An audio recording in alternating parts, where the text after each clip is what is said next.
Baik, selamat pagi, sobat-sobat IKM, Bapak Ibu sekalian. Sebelumnya kami ucapkan selamat kepada Bapak-Bapak Ibu-Ibu sekalian, sobat-sobat IKM yang telah berhasil untuk menjadi peserta coaching ekspor yang bekerja sama dengan BIDO tahun 2025.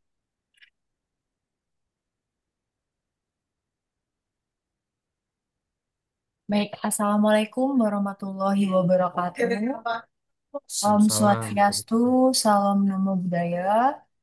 Sebelumnya, yang terhormat Bapak Diki Sulistia Aprilianto selaku Kepala Balai Pemberdayaan Industri Fashion dan Kria. Selamat pagi, Pak. Selamat pagi, Mbak Laras. Yang kami hormati pula telah bergabung bersama kita Bapak Sony Agustiawan selaku Fakulty Member Universitas Prasetya Mulia sekaligus Factory Manager PT Tanamas Industri Communities dan Member of Asmindo. Selamat pagi, Pak. Selamat pagi Mbak Laras, selamat pagi Pak Diki dan teman-teman Sobat IKM semua. Dan Pagi, juga Pak Sony. sudah bergabung bersama kita Bapak Jeff Kristianto selaku founder dari Bedo. Selamat pagi Pak, apa kabar Selamat Pak? pagi semuanya. Makasih, Lara. Pak Jeff nih cerah selalu nih Pak. Misalkan kita ada Zoom kita gitu. Baik, dan kami ucapkan juga selamat datang kepada 10 peserta terpilih program coaching expert tahun 2025. Senang sekali saya Laras pada pagi hari ini akan menjadi operator pada kelas pertama coaching expert 2025. Pertama-tama yang terhormat dalam acara pembukaan program coaching export kelas, program ini merupakan hasil kolaborasi antara Balai Pemberdayaan Industri Fashion dan Kria dan Business Export Development Organization atau BEDA. Tujuan program ini akan mendorong kapasitas pelaku IKM agar siap memasuki pasar ekspor melalui yang pertama penyampaian materi, pendampingan strategi bisnis, serta fasilitas pameran yang nantinya dapat memberikan kesempatan pada IKM untuk bersaing di pasar internasional. Untuk membuka kelas pertama pada pagi hari ini, kami mohon untuk seluruh seluruh peserta agar dapat membuka kamera dan menghidupkan kameranya. Baik. Dan acara pada pagi hari ini akan dibuka oleh Bapak Diki Sulistia Aprilianto. Untuk tempat dan waktu saya persilakan. Terima kasih, Mbak Laras. Yang saya hormati Pak Sony Agustiawan, lecturer dari Universitas Prasetya Mulia yang juga sekaligus mentor inkubator bisnis kreatif BCIC atau BPFK. Yang saya hormati Pak Jeff Kristianto, founder sekaligus ketua dari Bali, dari Business and Export Development Organization atau BIDO. Yang saya banggakan 10 peserta coaching ekspor IKM hebat dari lokal mendunia ekonomi tangguh. Selamat pagi dan salam sejahtera. Pertama-tama kami ucapkan selamat kepada Bapak Ibu atau saudara-saudari yang sudah terpilih menjadi 10 peserta dari coaching ekspor edisi perdana yang dilaksanakan hasil kolaborasi antara BPIFK dengan BIDO. Sebagai edisi perdana, memang ini dilaksanakan dengan berbagai keterbatasan. Yang pertama, memang kami tetap berpendapat kondisi ideal harusnya kelasnya offline, begitu ya, bertemu dengan tatap muka. Nah, namun meskipun begitu, kami harap kualitas dari hasil pelaksanaan ini, meskipun dilaksanakan secara online, tidak akan jauh berbeda dari yang kami harapkan. Untuk itu, kami berharap komitmen dan kesungguhan dari 10 peserta. Kami bersama Bedo dan Pak Sony juga sudah menyusun materi yang sedemikian rupa. Semoga ini bisa dioptimalkan meskipun kelasnya dilaksanakan secara online. Lalu di akhir sesi nanti juga kami berikan fasilitasi kepada saudara-saudari untuk mengikuti pameran di Market Find, di mana Market Find ini merupakan pameran dagang internasional dengan small batch of sourcing yang dilaksanakan oleh Bedo. Dan tahun ini adalah tahun edisi kedua. Saudara-saudari, Bedo selaku organisasi yang basis di Bali dan pamerannya juga ini dilaksanakan di Bali. Kami berharap nanti Bapak Ibu saudara-saudari yang terpilih untuk mengikuti Market Find bisa melihat bahwasanya memang Bali ini punya potensi atau keunggulan sebagai jendela Indonesia di kancah dunia. Jadi memang ini kesempatan yang saya harapkan nantinya bisa dimanfaatkan baik di sesi kelasnya, di sesi evaluasinya maupun nanti di sesi pamerannya. Dan tentu apa yang sudah kami rencanakan, kami tetap mengharapkan feedback dari saudara-saudari sekalian agar kualitas pelaksanaan program ini bisa semakin membaik dari waktu ke waktu. Untuk absensi atau kehadiran, kami harapkan Bapak Ibu bisa mengikuti 100% dari jadwal yang sudah kami agendakan. Namun apabila berhalangan, kami masih memberikan toleransi sebanyak 1 kali absen. Apabila memang ada hal yang urgent eh, yang tidak bisa mengikuti kelas ataupun sesi evaluasi. Baik, demikian saya ucapkan selamat mengikuti di kelas pertama yang akan disampaikan oleh Pak Sony Agustiawan. Semoga ilmu yang Bapak Ibu nanti peroleh bisa bermanfaat untuk pengembangan bisnis dari Bapak Ibu sekalian. Demikian, terima kasih, selamat pagi, dan salam sejahtera. Terima kasih banyak Pak Diki untuk sambutan sekaligus pembukaan acara pada pagi hari ini. Di sini juga sudah bergabung ada Ibu Iren. Selamat pagi, Bu Iren. Nah, jadi pagi hari ini kita akan ditemani oleh Pak Diki, Pak Jack, dan Bu Iren ya untuk kelas pertama dengan Pak Sony. Izin Pak Diki, saya lanjutkan ke Pak Sony untuk kelas pertama. Oke, Silakan Mbak Laras ya. baik. Langsung saja kita ke Pak Sony. Selamat pagi Pak Sony, apa kabar?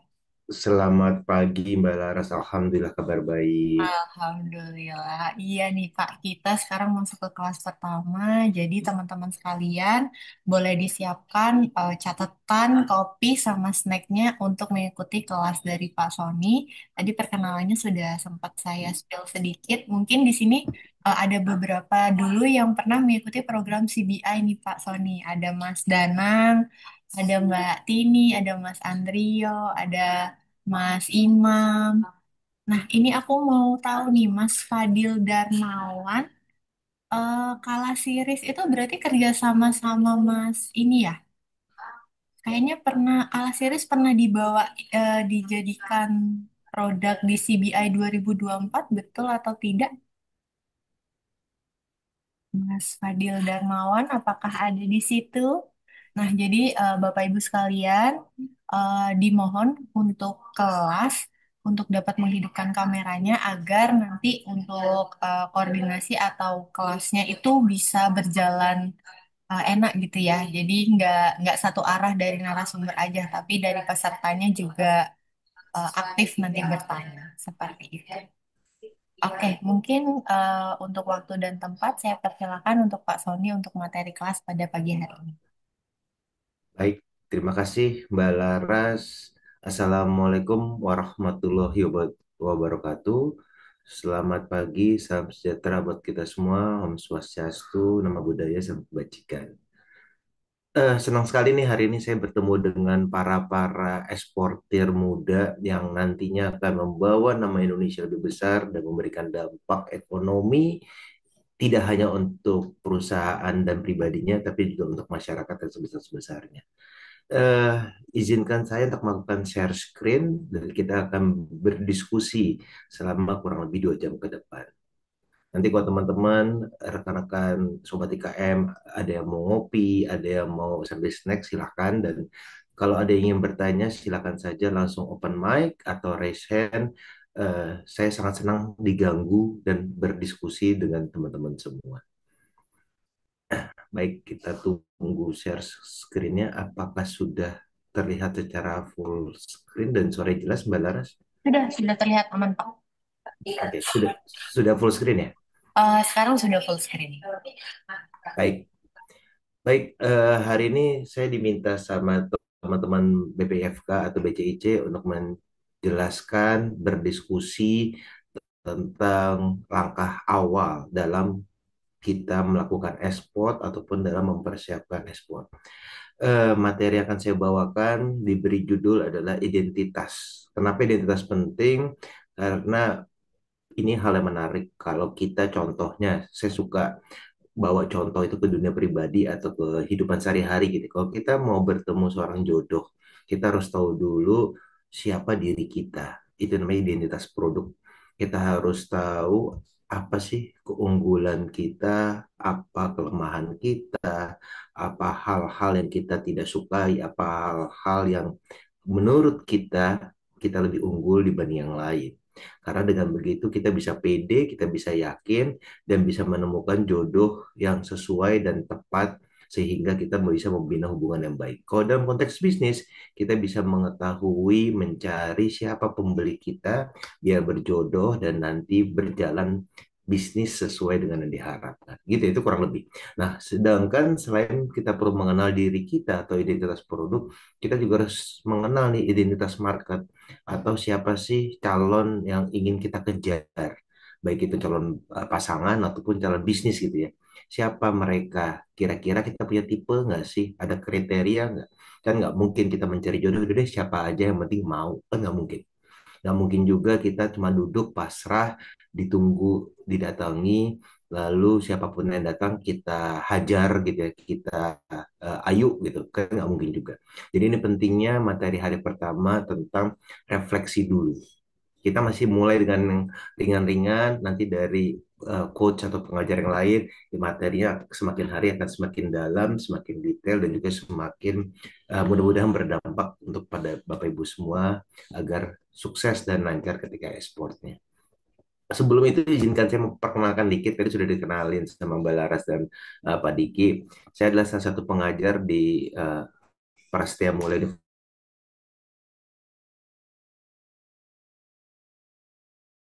Halo, Pak Sony.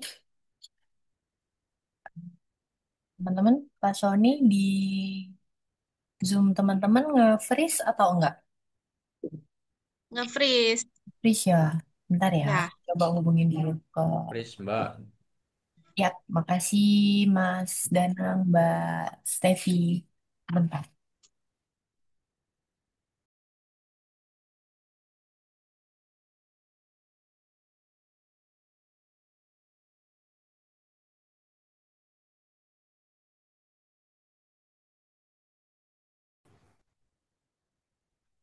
Halo, keputus tadi ya?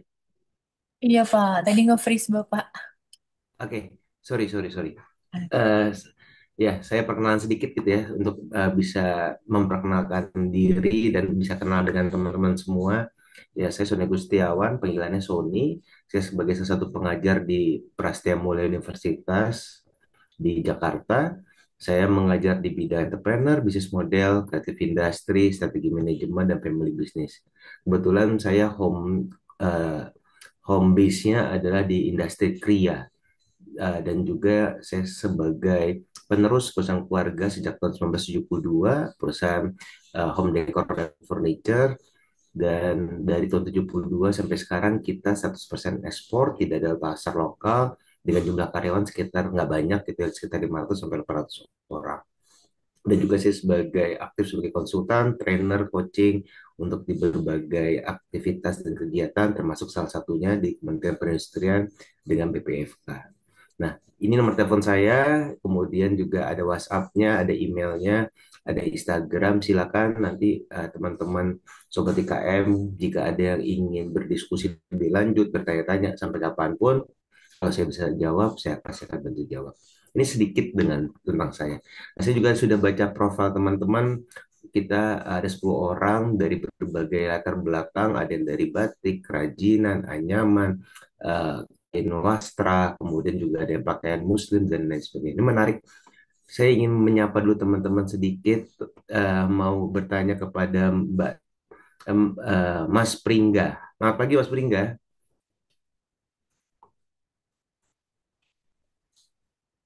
Selamat pagi, Pak. Iya, Mas Pringga boleh tahu bisnisnya ini sekarang home base-nya di mana produknya kurang lebih apa dan sudah ekspor kemana atau baru mau ekspor, Mas? Ini home base-nya di Malang, Pak. Kita ekspor kecil-kecilan ke Malaysia untuk produk anyaman bambu. Anyaman bambu. Iya, Bentuknya, Mas? salah satunya besek sama tudung saji. Oke, bisa. Mm. Sejak tahun berapa, Mas? Baru 2024 kita fokus coba pasar ekspor. Menarik. Mm-mm.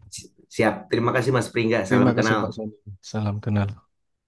Mungkin satu lagi perwakilan dengan Mbak Anggi Fitrilia. Mbak Anggi, selamat pagi. Pagi, Pak. Iya, Mbak Anggi boleh kenalan sedikit bisnisnya di bidang apa, kemudian apakah saat ini sudah ekspor atau belum?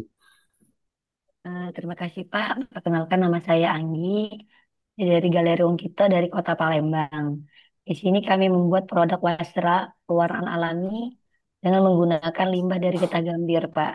Sehingga warnanya itu lebih identik dengan warna-warna tanah ya, Pak. Di sini kami membuat jumputan, ekoprint, dan batik. Kalau untuk ekspor sendiri, kalau ekspor itu masih nitip gitu loh Pak. Jadi kalau orang keluar dititip. Kemudian kemarin kita ikut kurasi dari Kementerian Perdagangan itu di apa ya di titip produk dari ITP Kiskip nih Pak. Kalau untuk yang continue banyak itu belum. Nah, mungkin yang saya harapkan setelah ikut kegiatan ini saya dapat apa ya Pak ya ini produk kami untuk lebih ini lagi ya Pak ya. Maksudnya lebih rutin seperti itu Pak. Jadi enggak hanya pesan-pesanan. Karena kalau selama ini kan suami saya itu buat atsiri gaharu ya Pak ya. Dan itu ekspor Hmm, keluar. Jadi selama ini orang pesan gaharu kemudian baru pesan produk saya juga. Jadi karena mahal ya Pak ya ongkosnya. Jadi kayak udah sekalian juga gitu. Seperti itu Pak. oke. Mungkin itu saja. Terima kasih. Oke, baik. Terima kasih Mbak Anggi. Berarti eh, selama ini sudah ke Australia salah satunya Mbak Anggi ya? Iya Pak. Tapi itu titip produk Pak. Ya, Kemarin ikut kurasi. oke. Baik, terima kasih Mbak Anggi. Eh, kita lanjut, nanti kita sambil jalan kenalan dengan teman-teman yang lain. Oke, kita hari ini ada tiga agenda, kurang lebih sampai jam 12 nanti, jam 2. Agenda yang pertama yaitu tadi seperti saya sudah katakan di depan, kita mengenal pasar, siapa pembeli yang akan kita tuju, kita target, atau kita sasar gitu ya. Kemudian yang kedua, mengidentifikasi diri sendiri, mengidentifikasi bisnis kita secara menyeluruh dan juga khususnya tentang produk. Dan yang ketiga, output dari hal ini kita merancang cara-cara langkah-langkah dalam melakukan analisis pasar. Tiga hal ini menjadi hal yang fundamental karena tanpa mengetahui tiga hal ini, kita berbuat apapun dalam kegiatan ekspor itu akan capek banget gitu ya, akan sangat mengeluarkan energi dan resource yang banyak. Dengan melakukan tiga ini di awal, diharapkan nanti strategi langkah-langkah yang teman-teman lakukan dalam melakukan ekspor akan tepat sasaran, efisien, dan juga efektif. Yang pertama, ini menarik banget gitu. Kalau kita diskusi atau kita berbicara dengan teman-teman pelaku ekspor yang sudah maupun mau ekspor gitu, banyak mindset yang masih kurang tepat atau salah kaprah.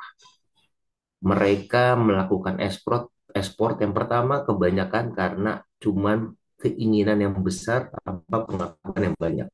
Dia melihat, oh enak ya tetangga saya ekspor, ordernya banyak, dapat uangnya dolar, maka akan lebih cepat, cuannya banyak gitu ya.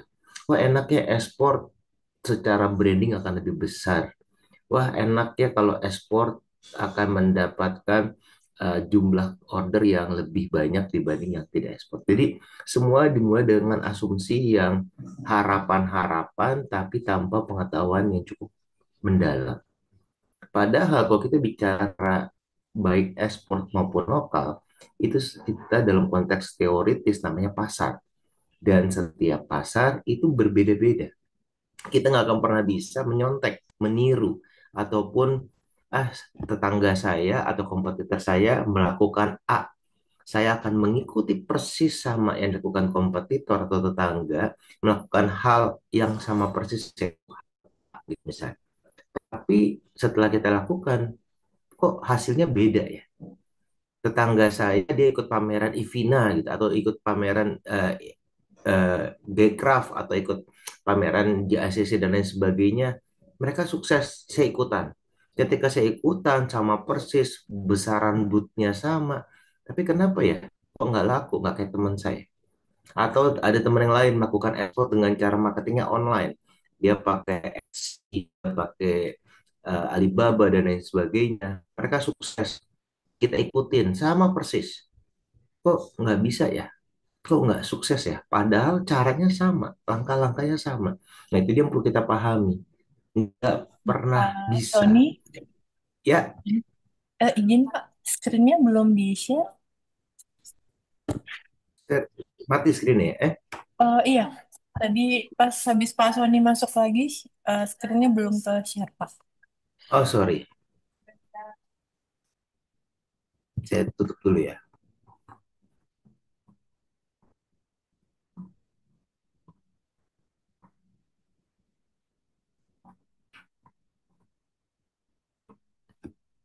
Oh, gara-gara tadi ketutup ya soalnya ya, sorry.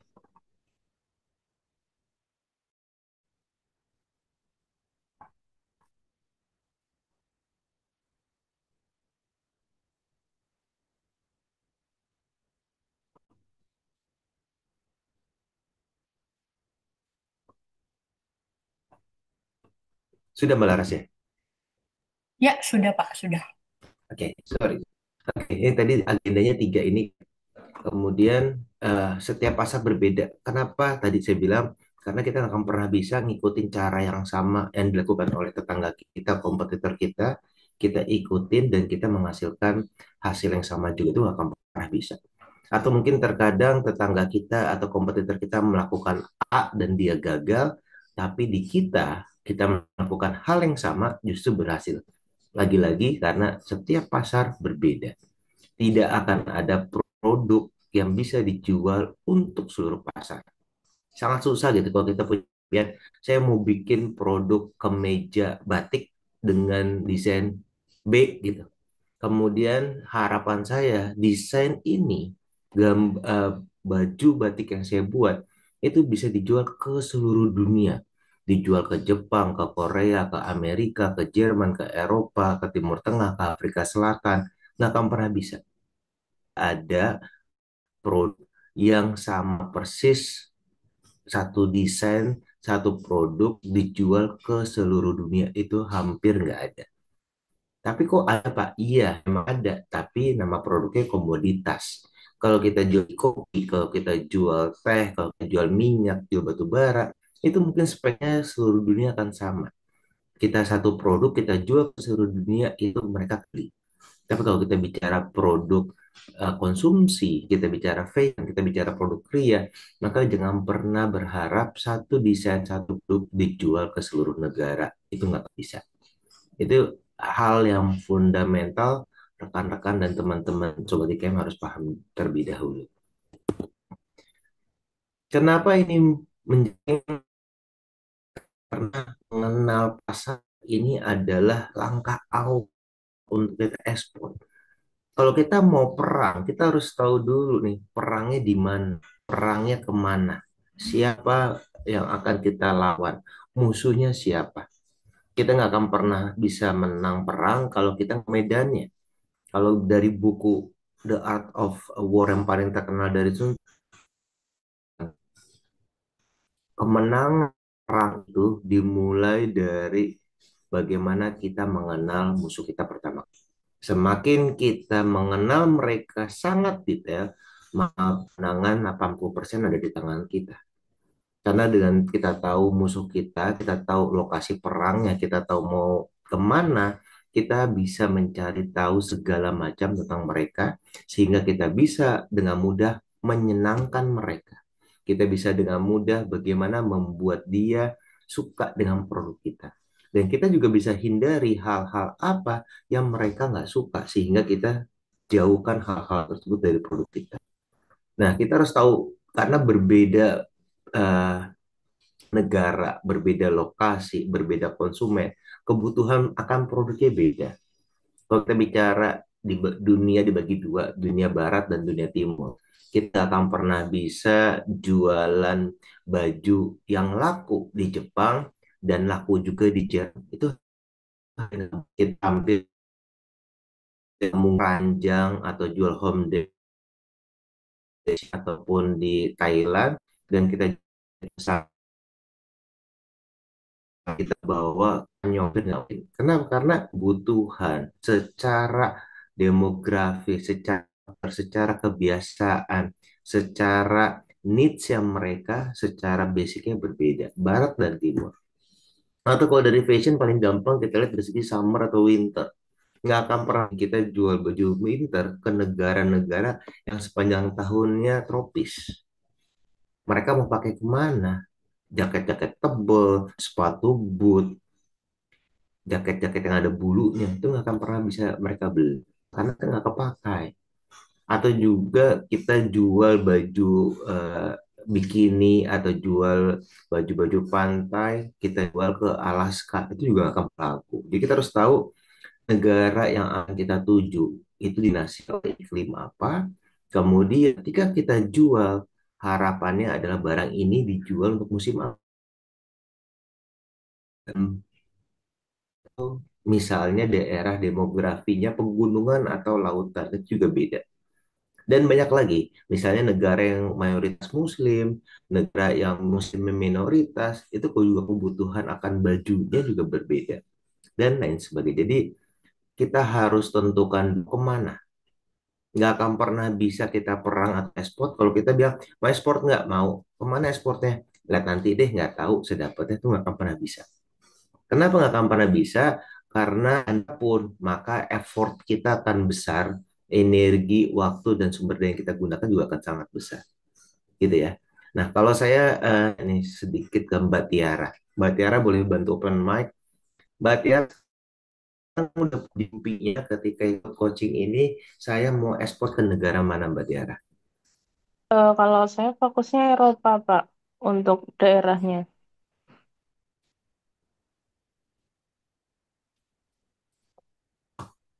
Halo, Pak.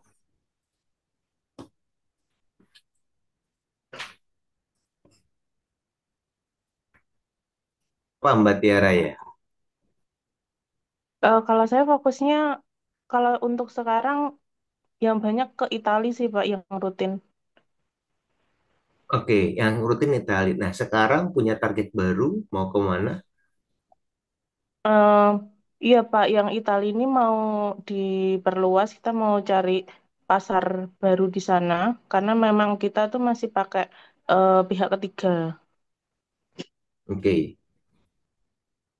Iya, sama jadi Prancis juga banyak sih, Pak. Italia dan Perancis gitu ya. Apakah Iya, rencana mau melebarkan ke Eropa yang lain atau ke negara iya, selain Eropa Barat? iya sih, Pak. Pengen ke negara-negara yang lainnya juga. Ada yang kepikiran mau kemana? Kurang lebih, Mbak Tiara. Eh, Kalau yang lainnya sih, ini nyasarnya masih kayak ke malahan yang deket-deket juga ada, Pak, yang kayak Malaysia itu juga, Singapura juga ada gitu. Jadi memang pasar-pasar yang memang kita juga sebelumnya udah pernah dapat, tapi pengen difokuskan. Jadi memang yang buyer-buyer udah pernah datang ke Indonesia, berarti kan kita merasa kalau memang target kita sesuai sama yang di sana gitu. Jadi memang kita fokuskan ke sana. Oke, berarti Mbak Tiara menggunakan strateginya menunggu gitu ya. Maksudnya mana yang sudah merespon duluan, yang sudah ada Mm-mm. interaksi, kemudian itu akan di follow up gitu ya. Iya, iya, sama yang berarti terus kita tahu apa tuh namanya kayak kan dari beberapa buyer yang udah ada kita bisa pelajari mereka modelnya seperti apa, terus barang-barang yang mereka jual itu seperti apa gitu. Jadi kita bisa menyesuaikan apakah produk kita masuk atau enggak ke mereka gitu, Pak. Oke, good point. Terima kasih Mbak Tiara sharingnya. Itu udah langkah Ya. tepat gitu ya. Salah satu caranya yaitu eh, menggunakan resource yang kita punya. Kalau kita punya database, sudah ada konsumen yang pernah tanya, sudah berinteraksi, itu bisa kita jadikan awal gitu ya. Untuk mengetahui apakah produk saya cocok nggak sama buyernya dengan negaranya. Kemudian kita juga bisa intip tadi kan kata Mbak Tiara, lihat-lihat websitenya, lihat katalognya, kira-kira produk kita itu bisa fit nggak dengan produk yang selama ini dia jual. This is a good step. Terima kasih Mbak Tiara. Oke, berikutnya Mas Andrio. Saya mau tanya Mas Andrio, boleh open mic Mas Andrio? Ya, pagi Pak. Ya, pagi Mas Andrio. Mas Andrio, kalau dari perusahaannya Mas, apakah saat ini sudah punya target tertentu atau justru mau buka target baru, Mas? Iya, kalau target sih karena coba basicnya fashion mode ya kita jadi menyasar negara-negara yang punya karakter atau penduduk yang mempunyai jumlah penduduk Muslim yang lumayan banyak gitu. Oke, kenapa alasannya, Mas? Ya, karena kami memang dari awal produksinya memang busana-busana mode. Jadi kalau kita harus menyesuaikan, misalkan kita harus ekspor ke negara yang misalkan harus apa yang punya musim dingin itu kan juga kita nggak punya kompetensi untuk membuat produk-produk yang seperti itu. Jadi kita coba menyesuaikan apa kompetensi yang kita punya dengan target market yang sesuai dengan produk kita. Oke, baik, Mas Andrio. Terima kasih. Tapi pernah kebayang nggak, Mas? Gini, sebagai produk yang menjual pakaian-pakaian modus. Kalau kita jual ke Malaysia, itu memang muslimnya banyak. Atau kita jual ke Iya, Timur Tengah, ke Arab, itu banyak muslimnya. Atau kita jual ke negara-negara Pakistan, juga banyak muslimnya.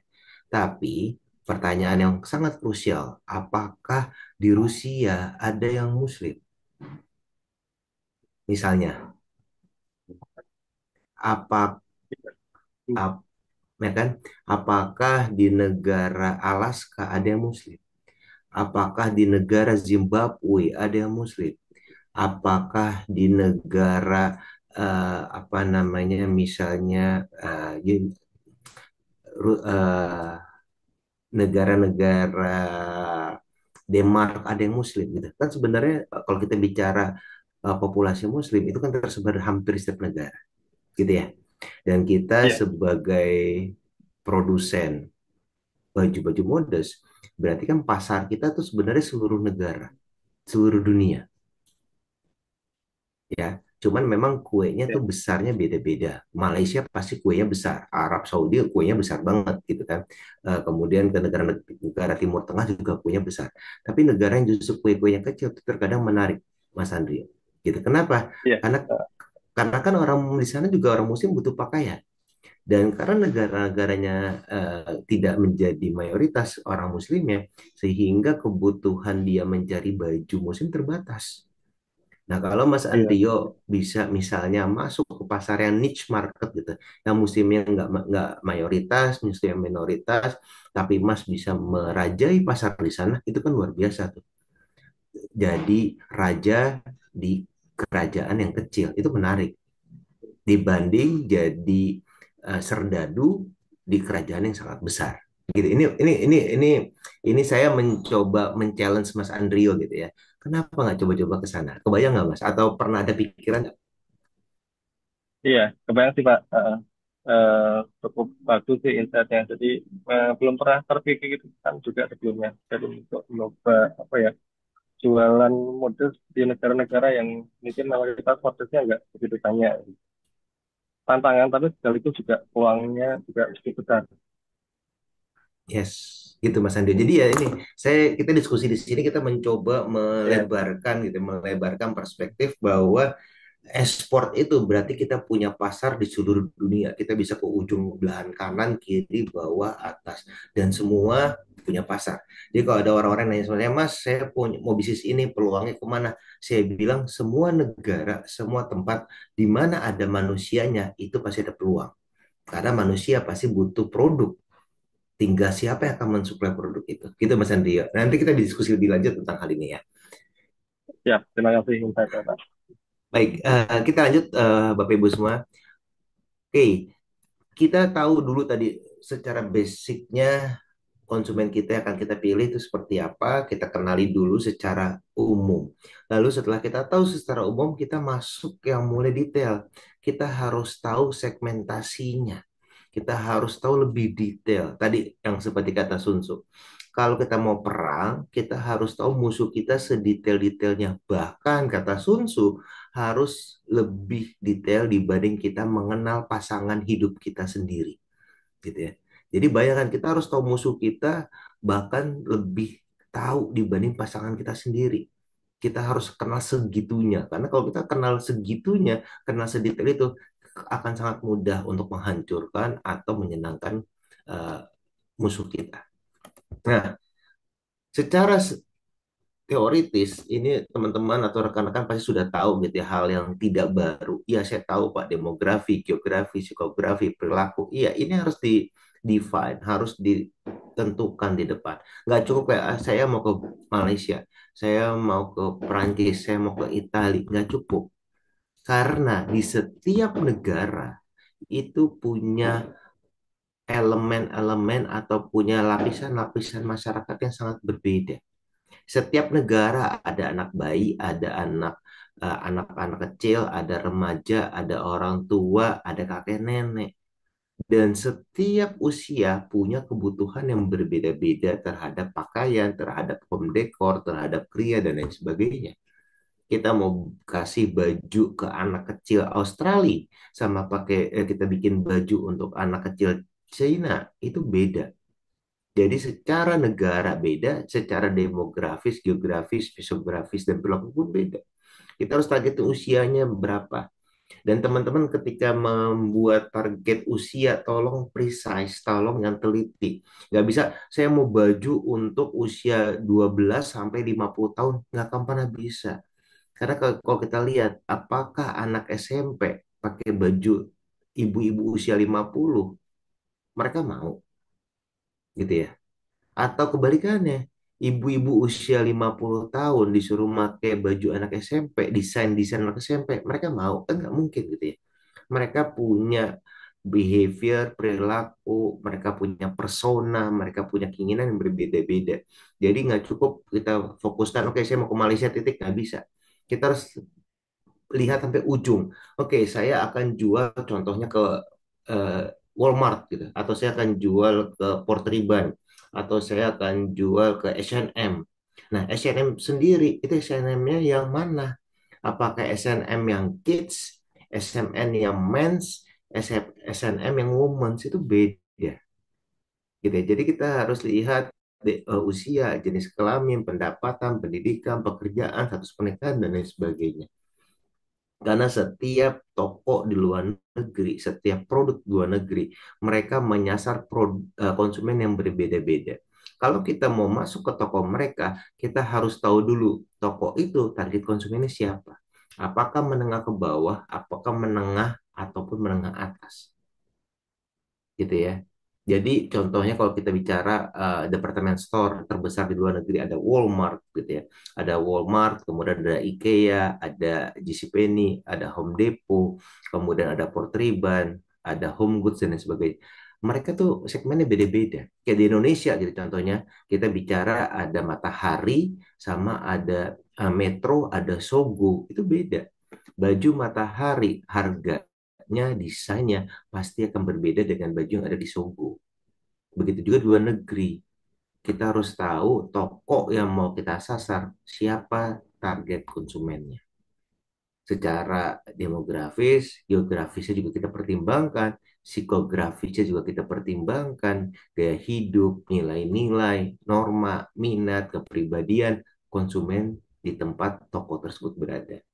Kemudian yang berikutnya ada perilaku. Gimana tingkat penggunaannya? Apakah mereka suka ganti-ganti pakaian setiap tahun atau mereka beli bajunya setiap 6 bulan sekali?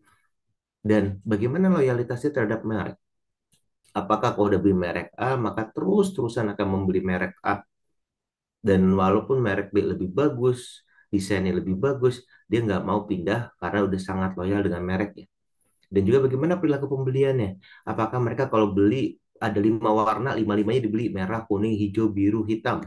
atau mereka lebih suka beli baju-baju yang tren, atau mereka sukanya beli yang lengan panjang satu, lengan pendek satu, dan lain sebagainya. Itu harus dianalisa. Siapa yang analisa kita? Bukan tokonya. Saya mau masuk ke S&M, saya mau masuk ke Zara. Maka kita harus menganalisa konsumen Zara seperti apa, perilakunya, geografisnya, desain yang disuka sama konsumennya, modelnya, price range harganya, dan lain sebagainya. Sehingga kita sebagai pengekspor, pembuat produk, kita bisa membuat produk-produk yang nantinya ketika dijual di Zara, di S&M, di Walmart, di Target, dan lain sebagainya, laku. Ketika konsumen suka produknya, mereka akan beli ke Zara, Walmart, dan lain sebagainya banyak, maka Zara dan Walmart juga akan beli ke kita banyak, gitu ya. Jadi jangan nunggu, saya nunggu aja deh dari H&M, dari Zara, dari Walmart, atau dari retailer-retailer luar negeri nunggu ke saya, dia ngasih desain, saya bikinin, saya jual, saya produksi, terus saya jual. Enggak gitu. Kalau kita mainnya seperti itu, kita akan ketinggalan, kita akan dilirik. Justru kita harus proaktif mencari tahu, oh target saya siapa? Target saya ke Timur Tengah gitu. Misalnya ke Arab Saudi. Arab Saudi saya mau jual ke toko X gitu.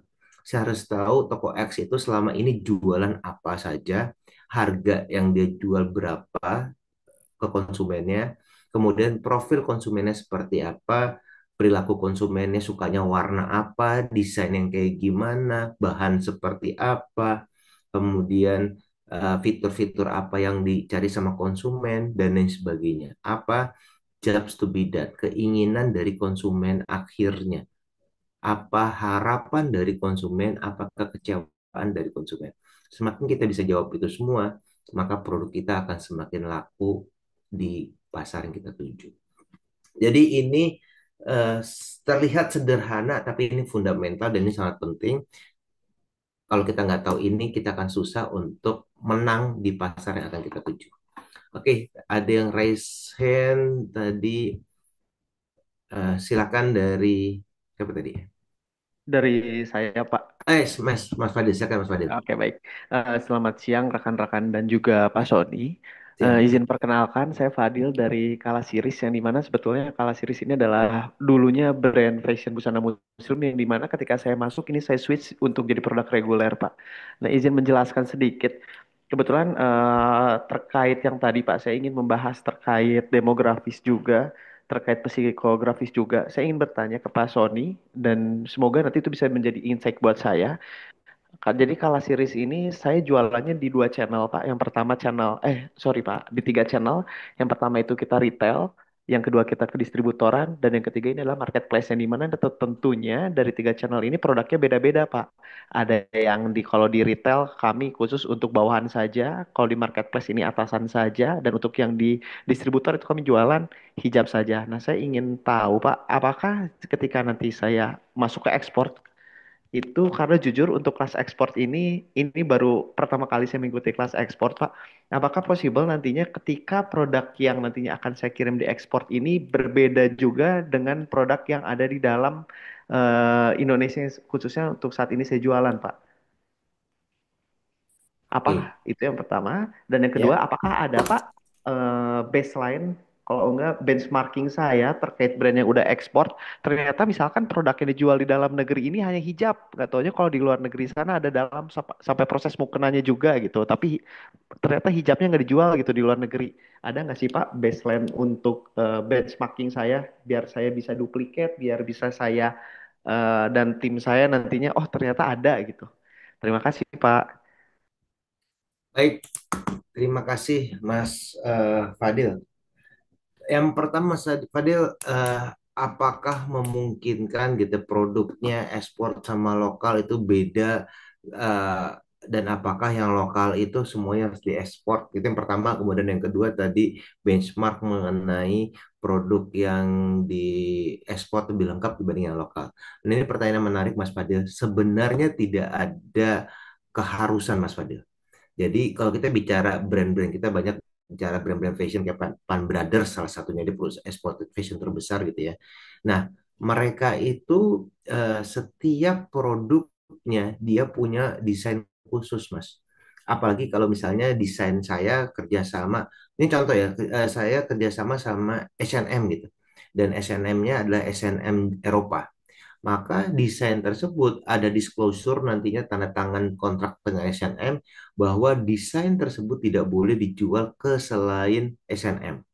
Atau ada juga yang kontraknya boleh dijual ke selain H&M tapi tidak di negara Eropa. Jadi lagi-lagi itu tergantung nanti perjanjian dengan buyernya seperti apa. Itu yang pertama. Kemudian yang kedua, apakah sebaiknya produknya dibedakan? Lagi-lagi itu bebas, Mas. Jadi ada yang produknya saya misalnya jualan item A, B, C di Shopee, kemudian E, F, G di toko lokal. Kemudian untuk ekspor saya mau jual semuanya dari A sampai G, itu boleh. Ada juga perusahaan justru yang lengkapnya di Indonesia. Dia punya all series, dia punya all collections di Indonesia, tapi yang di ekspor ke Iran ya hanya mukenahnya saja. Kemudian di ekspor ke Afrika Selatan hanya hijabnya saja, itu juga ada. Jadi lagi-lagi ini tergantung dari Mas Fadil. Kenapa? Karena banyak ada teknik produksi, ada kapasitas produksi yang dipertimbangkan.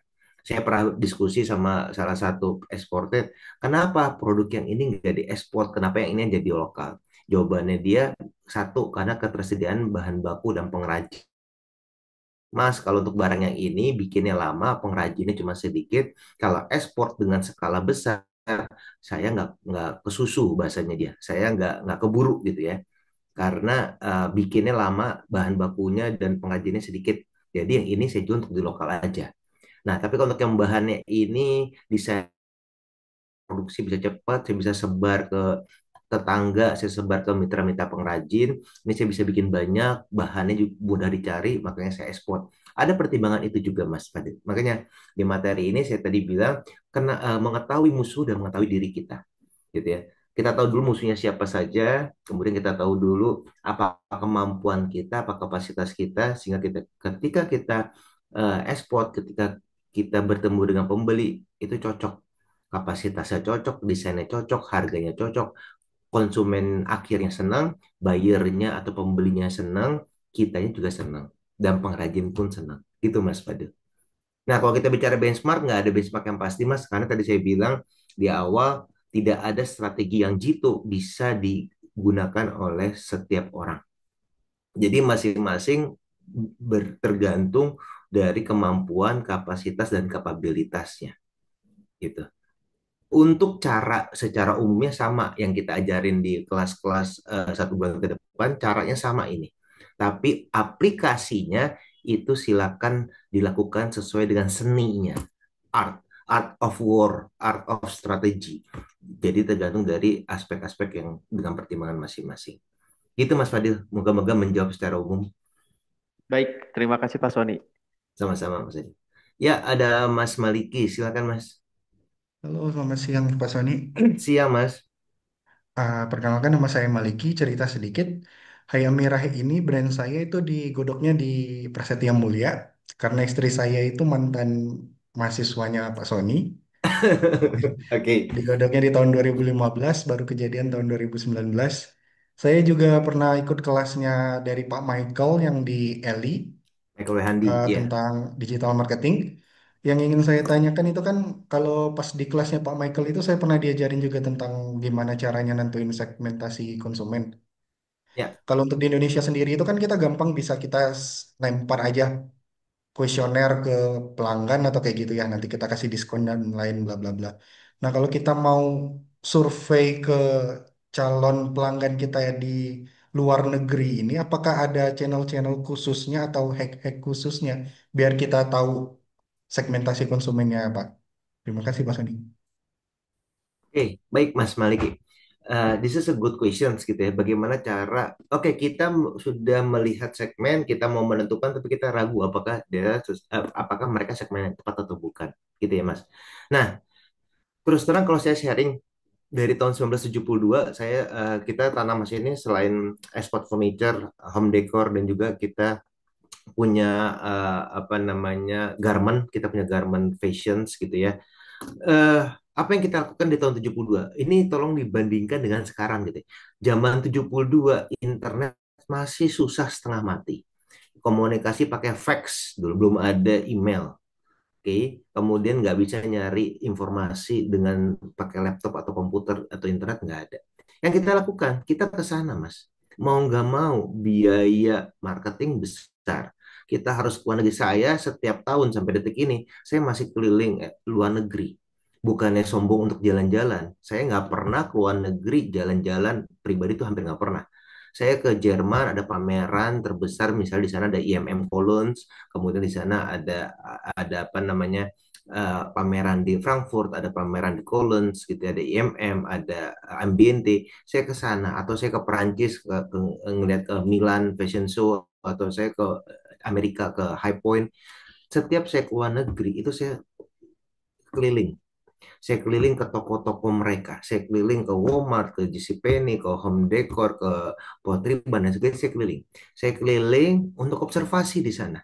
Oh, saya targetnya adalah menjual ke Walmart gitu. Saya nongkrong di Walmart hari pertama, kedua, ketiga, saya hari pagi, siang, sore, tapi nggak tiap hari gitu, nanti ditangkap gitu ya. Di hari ini saya datang pagi, hari Jumat, besok saya datang hari Sabtu, weekend, hari siang, kemudian saya datang hari Seninnya lagi sore gitu ya. Jadi saya melihat profil konsumen yang datang ke Walmart siapa, itu yang pertama misalnya, karena saya targetnya Walmart misalnya.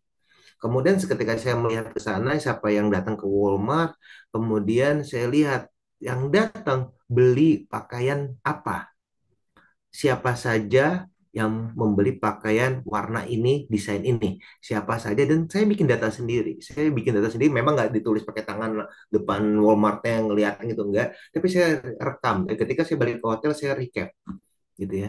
Itu yang dilakukan dari kakek saya, orang tua saya, bahkan diturunkan ke saya, itu yang kita lakukan. Observasi, field of observation itu sangat penting. Jadi Mas kalau gini, saya mau targetin produk ke Kanada, tapi kalau Mas nggak pernah ke Kanada, nggak akan pernah bisa jual. Gimana bisa jual produk ke Kanada kalau nggak pernah tahu orang Kanada seperti apa? Gampangnya seperti itu. Gimana kita bisa perang di negara musuh kalau kita nggak pernah datang ke negara musuh, kita nggak tahu lokasinya, nggak tahu geografisnya, repot Mas. Gitu. Itu yang pertama. Itu zaman dulu gitu kita ya. Apa yang terjadi sekarang? Sekarang internet IoT di genggaman. Orang kapanpun per detik bisa cari informasi tentang apapun. Ya, jadi Mas satu, misal paling gampang ngelihat sosmed Mas. Lihat Instagram, misalnya Mas follow. Oh, saya mau jual ke H&M Eropa. Mas follow, jangan SM Indonesia. Follow H&M Eropa, SM Jerman, SM Prancis gitu. Itu satu follow. Kemudian lihat di followernya siapa saja. Kan open to followernya kelihatan tuh ada 1 juta orang, 2.000 orang. Lihat, oh ternyata followernya kebanyakan perempuan, oh laki-laki. Nanti kita kepoin satu-satu. Memang lihat, oh perempuan yang beli adalah perempuan yang sosialita, oh perempuan yang beli adalah perempuan yang sukanya nongkrongnya di kafe. Kita pelajarin konsumennya berdasarkan profil Instagram. Itu bisa Mas. Makanya kenapa kemarin isu tentang Donald Trump minta data Indonesia menjadi krusial banget, karena dengan datanya konsumen, pebisnis, pengusaha bisa nyerang kita kapanpun, Mas. Gitu. Mereka bisa buat produk yang kita mau, kita ngiler tanpa mikir harga. Kenapa? Karena dia tahu preferensi kita. Gitu. Jadi salah satu dengan Instagram. Kemudian yang kedua, nanti dari Instagram Mas bisa apa namanya, bisa kirim kuesioner, bisa minta kontak sama Mas. Jadi kalau ditanya apakah tekniknya sama, tekniknya sama. Tetap perlu observasi, perlu kuesioner, perlu wawancara, teknik info mendapatkan informasinya sama Mas Maliki. Tapi the way-nya yang beda-beda. Zaman dulu the way-nya lebih susah karena offline, sekarang lebih mudah. Tapi saya tetap menyarankan kepada Mas Mbak semua yang ada sekarang, kalau punya target negara manapun, kalau bisa minimum sekali datengin, bukan buat jalan-jalan, tapi buat observasi. Gitu Mas Maliki, apakah menjawab? Menjawab, terima kasih Pak Sony. Yes, sama-sama. Jadi same thing ya, semua konsepnya dipakai, tapi metodenya silakan dikembangkan. Oke, ada lagi Bapak Ibu, Mas Mbak semua,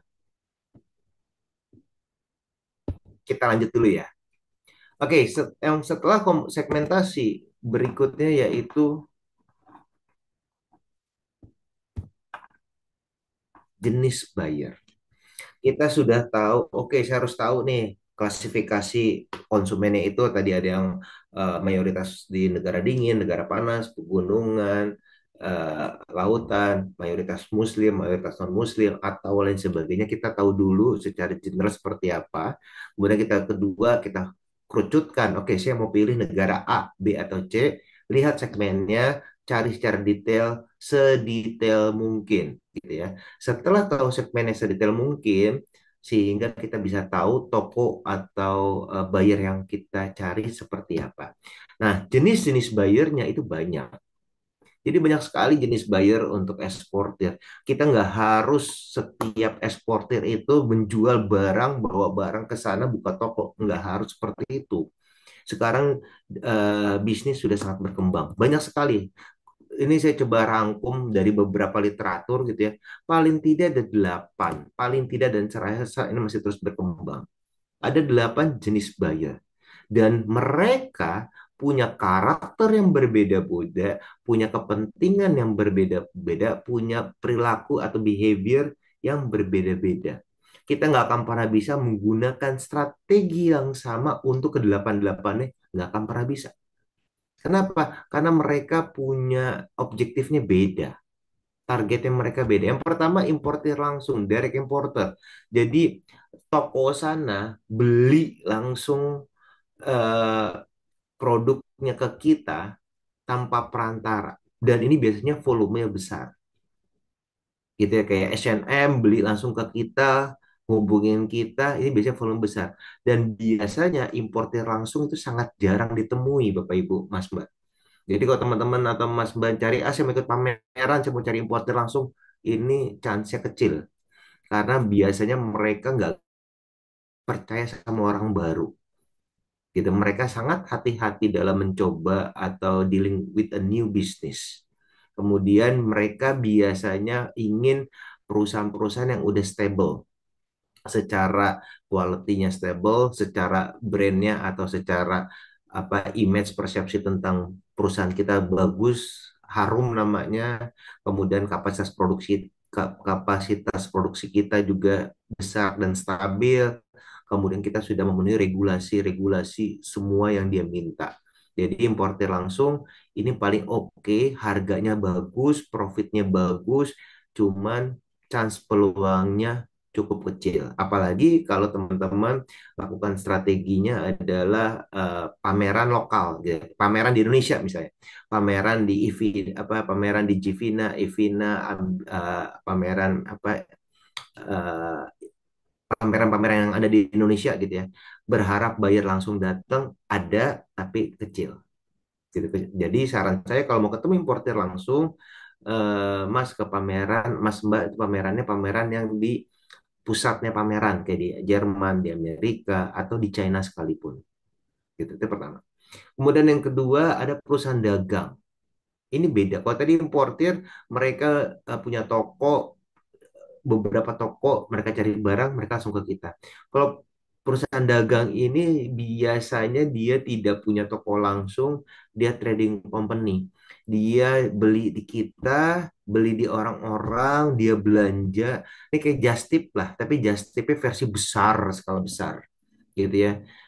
Dia ngambil di saya, ngambil di Mas Maliki, kemudian misalnya ngambil di Mas Danang, Mbak Tiara, dikumpul-kumpulin sourcing Indonesia, sourcing Malaysia, sourcing Vietnam, kemudian dikumpulin beberapa perusahaan dijadikan satu kontainernya atau masing-masing satu kontainer dikirim ke negara dan di sana mereka udah cari penjual. Mereka udah punya siapa yang mau beli, siapa yang akan ngambil, ngangkut. Jadi mereka perantara, mereka dagang, trading. Beli sini, jual sana, beli sini, jual sana. Jualnya juga bukan satuan, tapi udah bulk dengan jumlah besar. Oh, saya nyari sepatu kulit desainnya kayak gini gini gini gini. Mau beli 200 pieces ukuran ini, 100 pieces ukuran ini gitu ya. Nah, dia pergilah ke Indonesia, dia cari ke pabrik-pabrik siapa yang bisa bikin, siapa yang bisa bikin, kemudian bikin sampel, beli, dealing ekspor. Jadi dia udah punya pembelinya dan dia sudah punya penjual. Dia yang mempertemukan. Itu apa namanya trading company, jual beli. Tapi dia biasanya pakai modal sendiri, ada PT sendiri. Beda dengan agen pembelian, buying agent. Kalau buying agent itu benar-benar perusahaan resmi yang menyediakan jasa pemasok, jasa quality control, dan lain sebagainya. Ini kalau di Indonesia ada William Kanner, ada Lee En Fung, dan lain sebagainya. Ya, jadi ini perusahaan-perusahaan. Jadi kalau teman-teman nanti pameran di Indonesia yang skala ekspor atau pameran luar negeri, sering akan ketemu agent, buying agent. Jadi ini perusahaan ketiga, dia tidak membeli, tapi dia menjadi perantara. Kalau si perusahaan dagang ini, saya adalah pedagangnya. Mas Maliki pembeli di Amerika, Mbak Tiara penjual di Indonesia. Jadi saya beli barang Mas Maliki 10.000, saya upgrade 15.000, saya jual ke Mbak Tiara 15.000. Tapi saya beli dulu, dia berdagang. Tapi kalau agent itu nggak beli. Saya agent namanya misalnya Sony Agent Company, Mas Maliki pembeli, Mbak Tiara penjual. Saya mempertemukan. Saya cari Mbak Tiara, saya cari Mas Danang, saya cari Mas Fadil, Mas Pringga, saya audit mereka berempat, mana yang harganya paling bagus, kualitinya oke, pabriknya oke, apa namanya desainnya oke. Lalu saya tawarin nih ke Mas Maliki, Mas Maliki saya punya empat nih, Mbak Tiara karakternya gini, harganya oke tapi kualitasnya kurang misalnya gitu ya. Mas Danang kualitasnya bagus tapi harganya jelek misalnya, harganya mahal. Mas Pringga harganya oke, kualitas oke tapi kuantitinya nggak bisa banyak. Saya kasih ke Mas Maliki, nanti Mas Maliki yang milih, oke deh saya mau Tiara sama Pringga coba deh ketemuin, ketemuin saya dapat fee-nya. Setiap invoice, ada yang setiap pieces, ini depends on buying-nya. Jadi dia bergerak atas nama suruhan dari negara pembeli. Dan saya tidak hanya mempertemukan, nanti juga ada juga bank agent yang tolong diaudit pabriknya. Nanti saya audit nih, misalnya terjadilah Mas Maliki memberikan order ke Mbak Tiara. Saya mengaudit pabriknya Mbak Tiara. Saya audit bagaimana karyawannya, apakah memenuhi undang-undang ketenagakerjaan, apakah karyawannya karyawan yang sesuai aturan, tidak ada nggak ada tenaga kerja paksa, nggak ada yang di bawah UMR misalnya, atau nggak ada yang di bawah umur. Saya audit SDM-nya Mbak Tiara. Atau Mas Maliki, saya juga mau audit dong fasilitinya. Nanti saya audit nih pabriknya. Apakah pabriknya itu aman dari segi bahaya kebakaran? Apakah auditnya aman dari segi kemalingan? Apakah yang auditnya itu menjalankan good corporate governance? Jadi saya adalah kepanjangan kaki dari Mas Maliki. Dan saya dibayar untuk itu oleh Mas Maliki. Gitu. Plus nanti kalau barangnya udah jadi, Mbak Tiara mau ekspor, saya periksa dulu barangnya, saya quality control, saya cek. Kalau barangnya belum oke, saya nggak approve, maka barang Mbak Tiara nggak bisa dikirim ke Mas Maliki, nggak bisa dikirim ke luar negeri gitu. Jadi saya tergantung kerjasama si pembeli sama bank agentnya seperti apa. Apakah hanya mempertemukan, atau dia ikut mengontrol, mengawasi, atau dia ikut mengaudit, atau bahkan dia ikut mengquality control atau enggak. Ini agent, namanya bank agent. Di Indonesia atau ketika nanti Mas pameran, baik itu pameran di Indonesia maupun luar negeri, sering sekali akan ketemu dengan bank agent. Dan rata-rata ini orang lokal, orang Indonesia. Karena di kantornya juga di lokal, di Jakarta, atau di Surabaya dan di Bali. Gitu ya. Itu namanya bank agent. Ini beda. Jadi nanti juga Mas ngasih harganya beda. Kalau Mas ngasih ke importer langsung sama ke bank agent, itu harganya beda. Nggak bisa pakai harga yang sama, Mas Mbak. Pasti harganya beda. Bank agent tuh pasti akan menurun, menawar produk kita semurah mungkin. Emang karena tugas dia kan itu kan sourcing. Dia akan cari murah, murah, murah, murah, murah, dan nanti akan ada fee yang disepakatin. Jadi harga kita itu harus dipertimbangkan biaya buying agentnya, biaya lain sebagainya, plus dia juga biasanya mintanya murah, gitu ya. Ini buying agent. Beda sama harga sama importir langsung. Dan kualitas agent, buying agent ini itu bisa negosiasi gitu ya. Oh, saya mau turunin kualitasnya. Oh, ya udah deh, komponennya saya ganti ya. Oh, bahannya saya ganti ya biar bisa turun. Itu kita bisa diskusi dengan bank agent. Kalau sama direct importer tuh susah diskusi itu. Kita jadi bank agent tuh tengah-tengah. Oh, Mas, targetnya $10, saya bikinnya $12. Gimana caranya? Biasanya bank agent ngasih solusi tuh, bantuin. Coba deh bahannya dikurangin, coba deh materialnya dikurangin atau materialnya diganti, atau coba deh bahan bakunya ditukar dan sebagainya. Jadi sehingga ketemu target price yang diinginkan. Itu bank agent. Kemudian yang berikutnya distributor gitu. Kalau distributor ini belinya dalam jumlah besar, ini biasanya perusahaan yang sangat besar dan dia jualnya konsumennya bukan konsumennya di luar negeri, bukan konsumen akhir, tapi dia toko besar yang menjual ke toko-toko kecil. Kalau di Indonesia dulu ada namanya kayak Goro, ada Makro gitu ya. Jadi apa ya? Sekarang nggak ada lagi ya. Makro Goro udah tutup ya.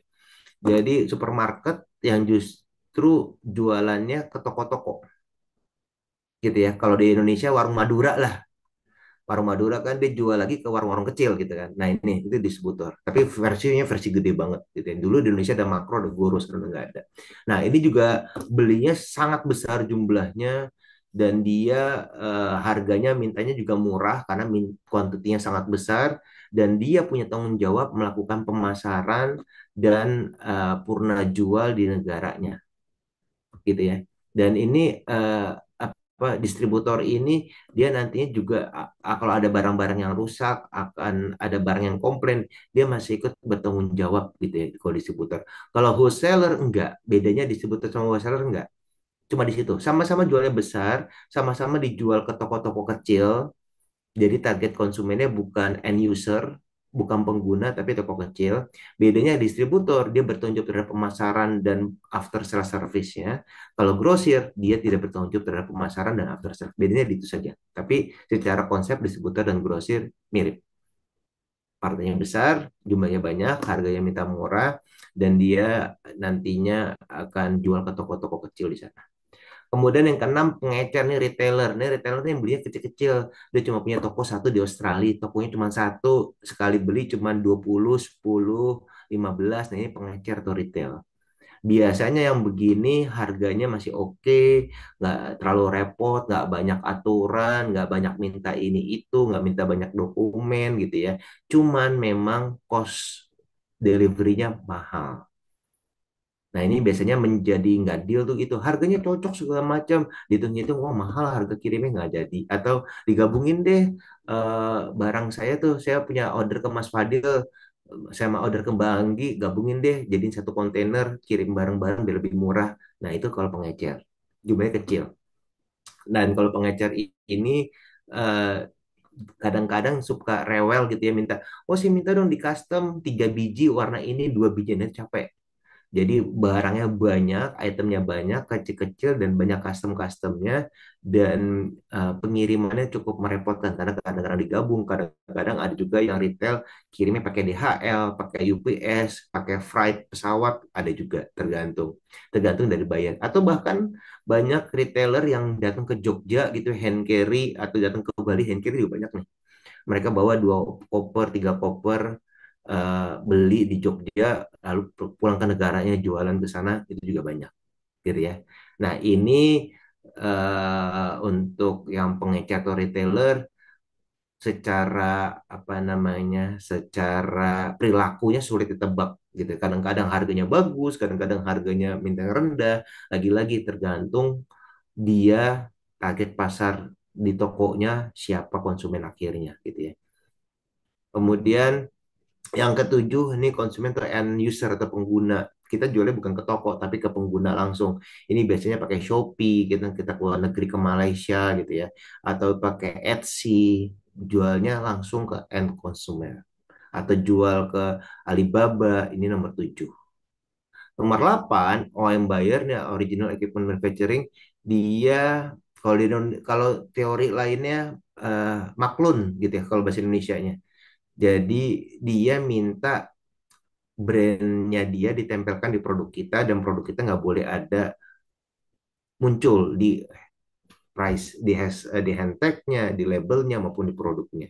Nah, banyak kayak di Indonesia ini adalah OEM buyer, nggak masalah gitu. Saya dari tahun 72 sampai sekarang, saya nggak punya tuh nama Tanamas. Jadi kalau Mas Mbak iseng ngeliat produk Pak Sony di luar negeri, sampai kapan pun nggak akan pernah ketemu.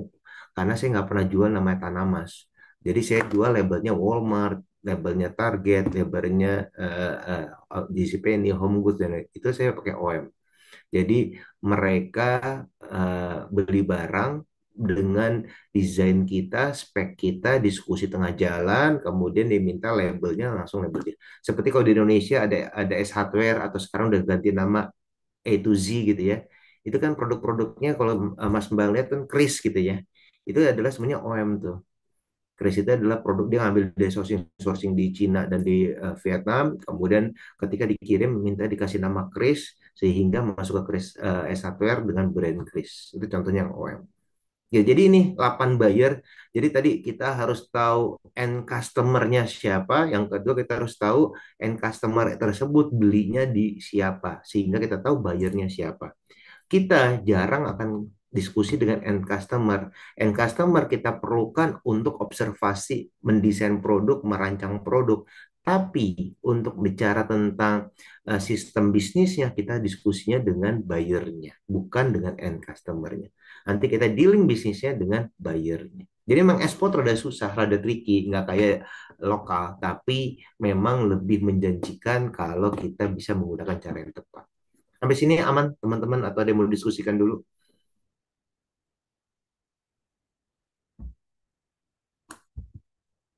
Yes, Mas Pringga, monggo silakan Mas Pringga. Baik, eh, ada beberapa pertanyaan sebenarnya terkait yang sudah dijelaskan tadi. Pertama mungkin yang ini dulu ya Pak ya. Dari 8 segmentasi ini untuk UMKM itu sebenarnya mana yang paling disarankan dan trik atau tips mana yang kira-kira paling efektif untuk menjangkau tersebut. Mungkin sedikit cerita, kami dari Sang Bambu itu kan benar-benar fokus untuk pemasaran ekspor itu baru setahun 2 tahun.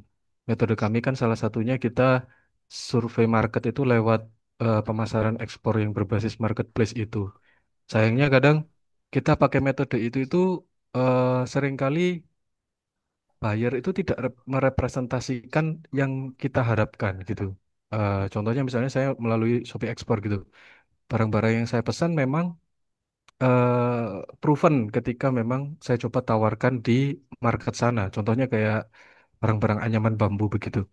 Cuman itu hanya menjangkau maksimal itu seperti kayak retailersnya gitu. Segmentasi yang serupa kan di Brunei juga. Segmen apa itu?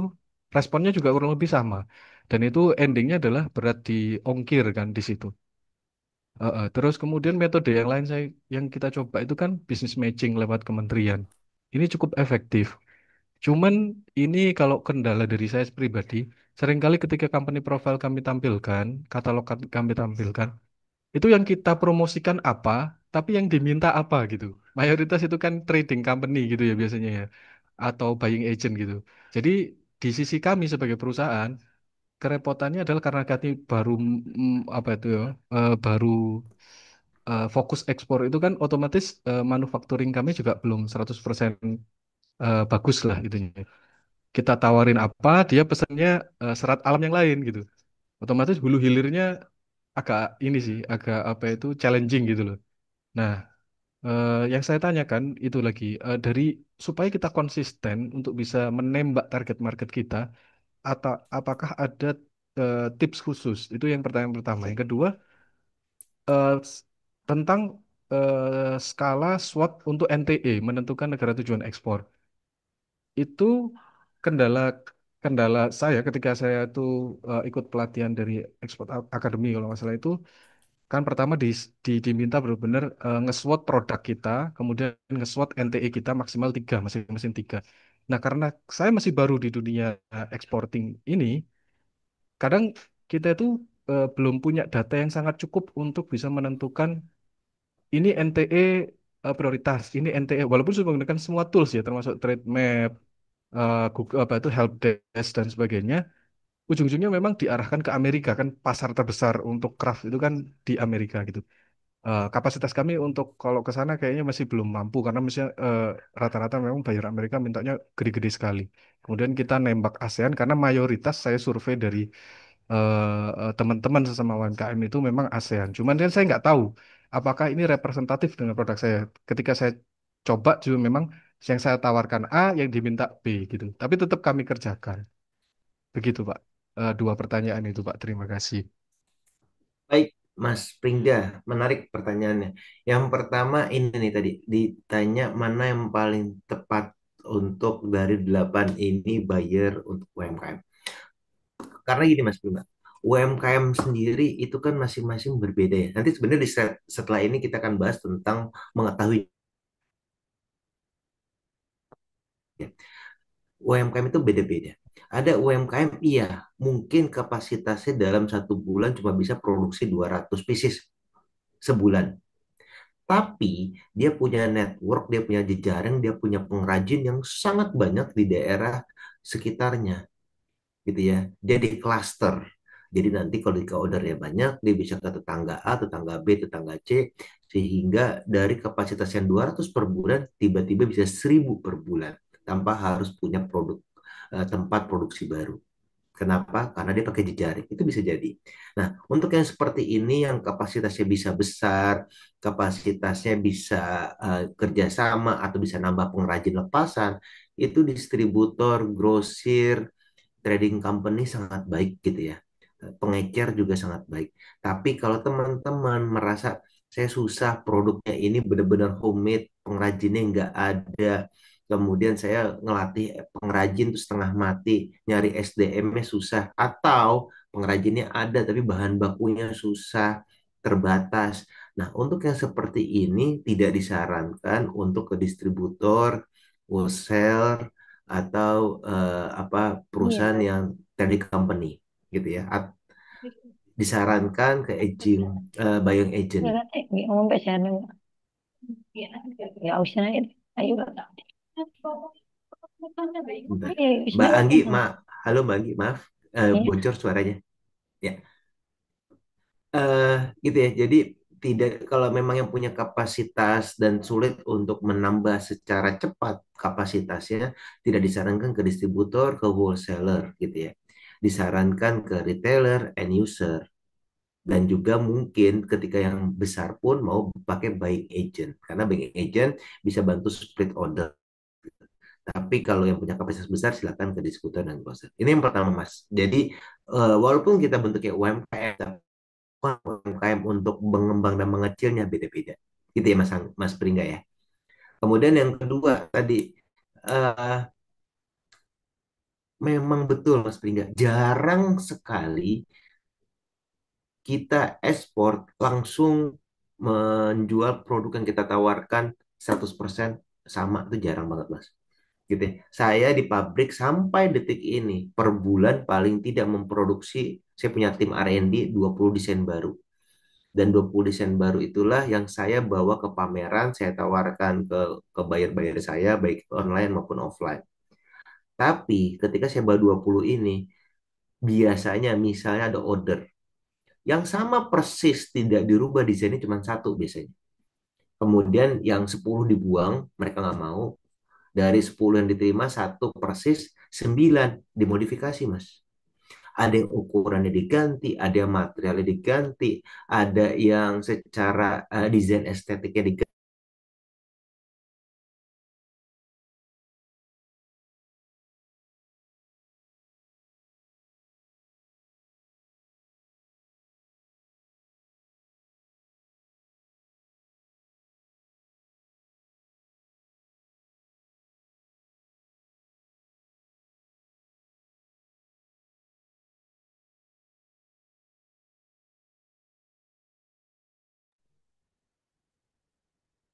Suaranya mati, Pak ya?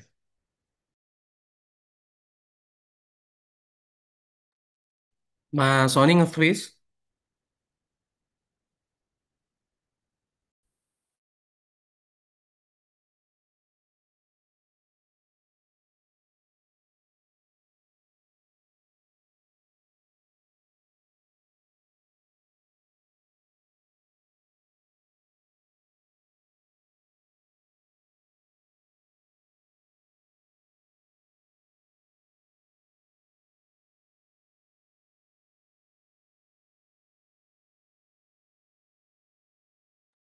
Ditunggu dulu ya.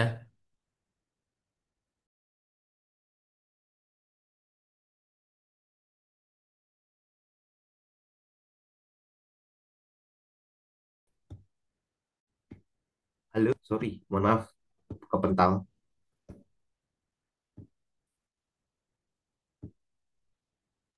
Silakan Mas Sony.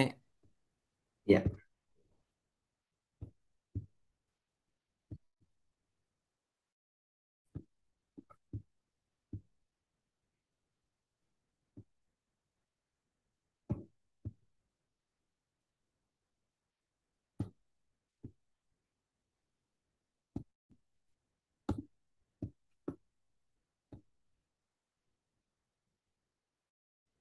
halo, sudah terdengar?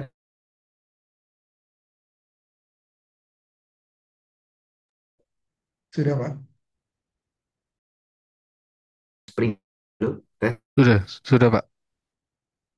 Ya, ya, saya lanjutin. Jadi, kalian tahu gitu ya, eh ujung-ujungnya yang tahu end customer adalah pembeli, buyer. Jadi kadang-kadang memang produk kita dimodifikasi, desain ulang. Mereka melihat kita punya potensi dari segi, wah anyamannya bagus nih. Coba anyamannya diganti nggak? Dia tahu kita punya potensi dalam nganyam. Jadi materialnya diganti sama buyer atau desainnya diganti sama buyer karena mereka yang tahu market end customer-nya yang fit dengan produknya seperti apa. Gitu, Mas Pringga. Jadi memang pasti Mas diganti itu wajar dan kecuali kita punya desain dan produk kita sudah brand besar plus desain kita sudah dipatenkan. Nah, itu biasanya buyer akan beli, pembeli akan beli as is. Segitu-gitunya dibeli semua. Nah, itu susah. Apalagi bagi kita UMKM yang baru bermain di ekspor, itu jarang sekali buyer mau beli produk kita 100% apa yang kita tawarkan. Itu Mas Pingga. Kemudian yang kedua, tadi pertanyaan tentang apa namanya business matching dan lain sebagainya gitu ya. Apa bagaimana mencari melihat lagi apa jawabannya beda-beda matching kita harus tahu juga bisnis matchingnya siapa yang didatangkan apakah yang didatangkan itu buying agent, distributor, wholesaler atau direct importer. Karena kalau direct importer, maka kita harus siap dengan kapasitas yang besar, dengan kualitas, dengan legalitas yang kuat, dan lain sebagainya.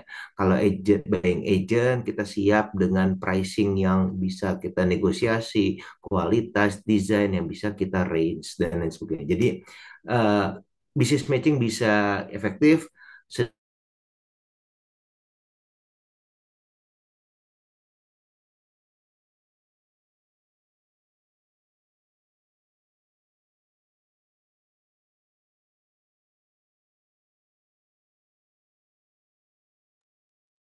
Halo Pak, suaranya hilang.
Baik, teman-teman, mohon ditunggu sebentar untuk Mbak Soninya akan segera bergabung kembali.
Oke, halo Pak Sony, selamat siang. Sudah kembali bergabung kembali. Iya, Mbak Laras. Iya. Internetnya nggak stabil atau saya izin mematikan video ini kali ya? Iya, tadi Pak Sony sempat keluar, Pak. Sempat apa? Sempat keluar, Pak. Ya, saya izin matikan video aja kali ya, biar Iya, internetnya iya, stabil ya. iya, iya, tidak apa-apa, Pak.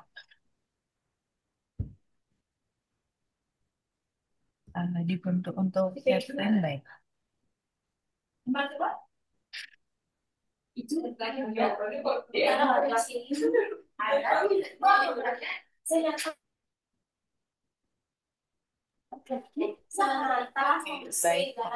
sudah terlihat tapi belum slideshow. Oke, sudah Pak. Oke, baik, kita lanjutkan ya.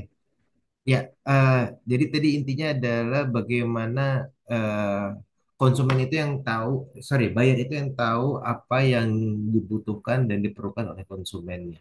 Gitu, apakah sudah cukup menjawab? Mohon maaf, tadi putus-putus. Iya, Pak. Cukup, Pak. Baik, nanti kita lanjut lagi Pak Pringga ya, Iya, betul. Mas Pringga ya. Baik, terima kasih. Oke, berikutnya adalah ini kita tentang bagaimana mengetahui calon atau target market yang ingin kita sasar. Kita ingin tahu perangnya mau di mana, musuh kita siapa. Setelah kita sudah sangat tahu mereka, berikutnya kita harus tahu diri kita. Tadi ini dilihat dengan pertanyaan Mas Pringga kalau nggak salah. Jadi apa keunggulan dan kelemahan bisnis kita? Kita harus tahu dulu secara bisnis, bukan secara produk, Bapak Ibu. Kita harus bedakan mengetahui bisnis dan produk kita ini adalah dua hal yang terpisah. Kita harus tahu dulu apa keunikan kita dibanding lainnya. Kalau kita bicara anyaman rotan, sebenarnya yang paling terkenal rotan itu adalah Indonesia. Kalau terkenal bambu itu adalah Cina, Filipina, dan juga Jepang. Siapa bedanya kita? Apa keunikan kita? Apa yang membedakan kita dibanding kompetitor? Baik kompetitor yang di negara lain maupun kompetitor sesama calon eksportir. Dari segi bahan baku, sumber daya manusia, budaya, karakter, dan lain sebagainya. Kemudian yang kedua, kapabilitas produksi. Kita capable nggak produksi? Kita bicara capable dan kapasitas itu berbeda. Capable, apakah kita punya izin-izin yang diperlukan nggak? Kita punya bahan baku sesuai dengan standar mereka nggak? Kita punya standar-standar regulasi-regulasi terkait kebakaran misalnya, apa terkait dengan SDM atau terkait dengan manajemen ISO yang diminta sama buyer. Tapi nggak semua wajib kita perlu, tergantung dari buyernya. Kalau buyernya minta, kita harus ada. Makanya kita harus tahu buyer kita butuhnya apa. Sehingga ketika kita menawarkan diri kita, kita capable, kita mampu memproduksi sesuai dengan standarnya mereka. Selain dari kapabilitas, kapasitas, berapa kemampuan kita, output produksi kita per hari, per desain, per bulan, per tahun berapa. Baik kapasitas yang maksimum maupun kapasitas ideal. Jadi jangan pernah Bapak Ibu nanti kalau ditanya berapa kapasitasnya, bilangnya 100.000 pieces per bulan. Ketika beneran dikasih 100.000 kita nggak sanggup, maka kita satu bisa kena klaim, bisa rugi. Kemudian yang kedua kita bisa dituntut. Yang ketiga kita bisa kehilangan nama, kita bisa dicap jelek oleh komunitas internasional. Nah, yang kita berikan bukan kapasitas maksimum, tapi kapasitas idealnya. Oh, saya tahu satu hari 8 jam kerja, 1 jam sekian pieces bisa bikin, maka setahun sekian. Nah, jangan dikasih kapasitas maksimum, tapi kapasitas ideal. Sehingga jika ada apa-apa, kita punya bumper atau bumper untuk bisa memenuhi apa yang diminta oleh buyer kepada kita. Kemudian yang berikutnya, kita harus juga analisis biaya production kita. Kalau ditawar, jangan hitung-hitungannya berdasarkan sesuatu hal yang abstrak. Oh bisa deh saya turunin 1%, oh bisa saya turunin 10%, oh bisa saya turunin 20%. Jangan. Jadi Bapak Ibu harus punya benar-benar costing biaya produksi yang sangat presisi dari segi bahan baku, SDM, material, fixed cost, variable cost, dihitung secara detail, lalu profitnya berapa.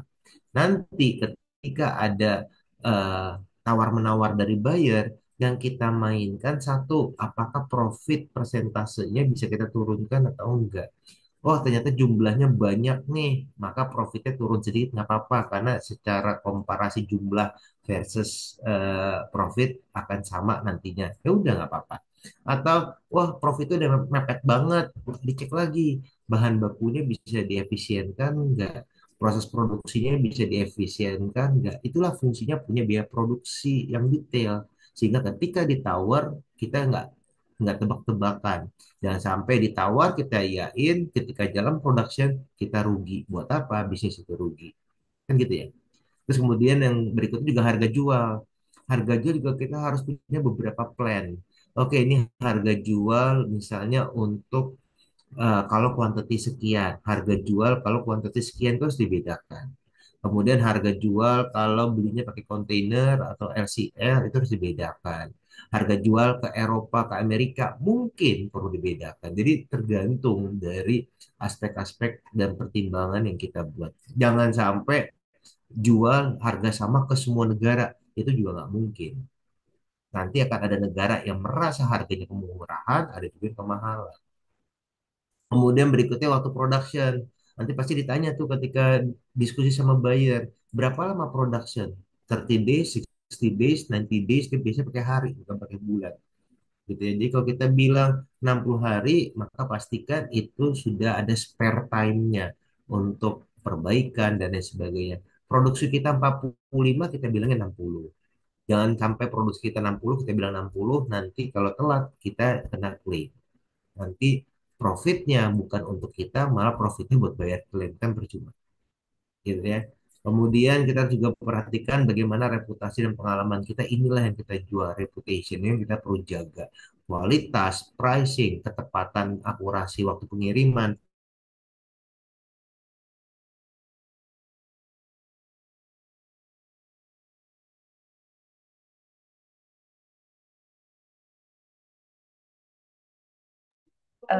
Pak Sony,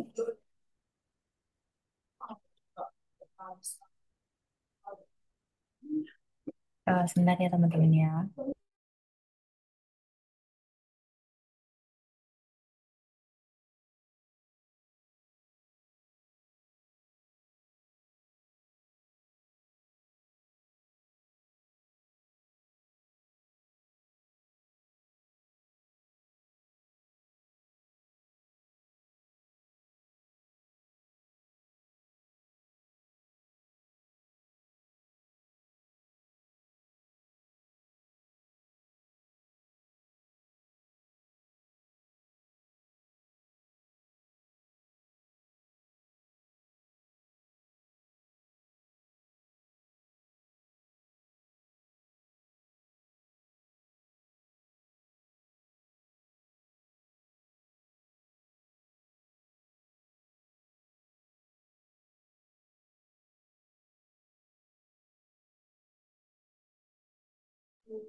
Halo, Pak Sony.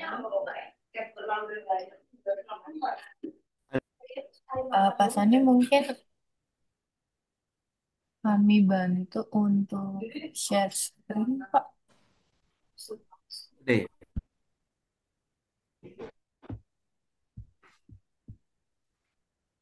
Sebentar nih, Pak. ini kenapa ya internetnya lagi jelek tumben?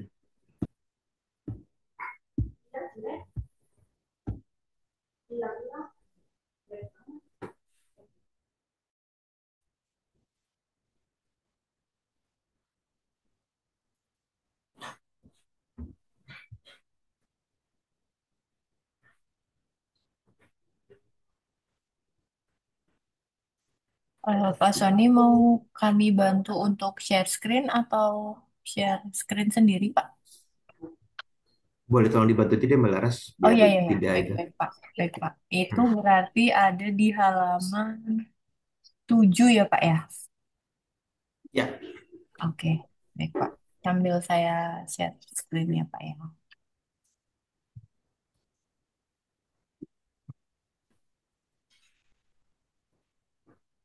Ini sudah terlihat ya, Pak. sudah.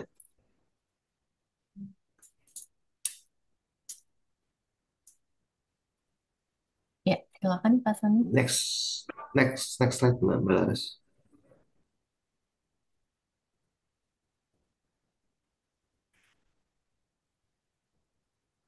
Ya, jadi tadi ya, jadi kita harus tahu lanjut lagi reputasi pengalaman itu menjadi penting banget dan tidak kalah penting adalah pelayanan. Bagaimana kita melayani mereka, menjawab respon mereka, nyebelin mereka.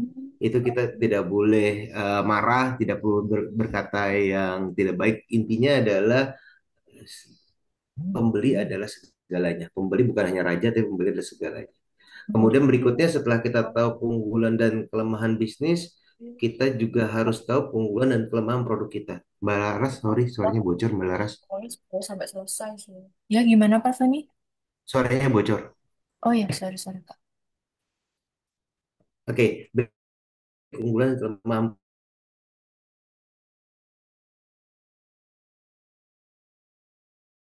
kompetitor yang lokal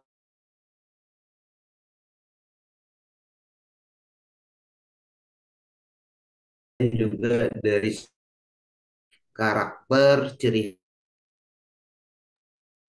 Pak, ini izin suaranya agak putus-putus, Pak. khas, kita harus bisa membuat desain. Jadi kelihatan sih bedanya kita dengan produk Malaysia, Vietnam, sesama sourcing lainnya. Kemudian juga kita juga harus punya fitur-fitur yang bisa memenuhi ekspektasi dari konsumen maupun dari buyer dan yang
Mohon ditunggu ya, teman-teman. Untuk Pak Soninya sepertinya sedang terkendala sinyal. Masih kami coba untuk hubungi kembali untuk Pak Sony.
Baik, selamat siang teman-teman sekalian.